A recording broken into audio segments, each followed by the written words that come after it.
Understanding the phrase, short rail. Hey learners!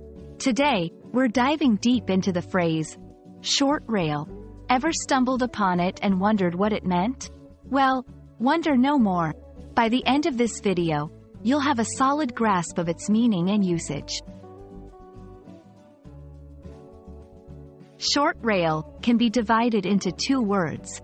1. Short. This generally means something that is not long or not lasting a long time. 2. Rail. This is typically a bar or series of bars, typically fixed on upright supports, serving as part of a fence or barrier or used to hang things on. Combining these words, we get the term, short rail. But what does it mean when used together? In most contexts, short rail would refer to a rail that is shorter in length than a standard or expected length. This can be in reference to 1. Transportation. In railways, it could refer to a piece of track that is shorter than the usual ones. 2. Construction. When building, a short rail might be a barrier or support that is not as long as the others. 3. Games.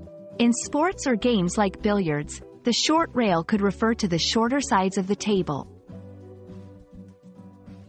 Note: the specific meaning often depends on the context in which the phrase is used.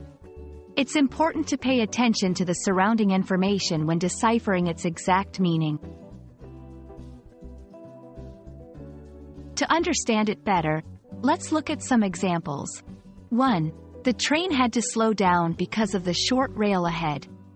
2. We installed a short rail by the stairs for extra safety.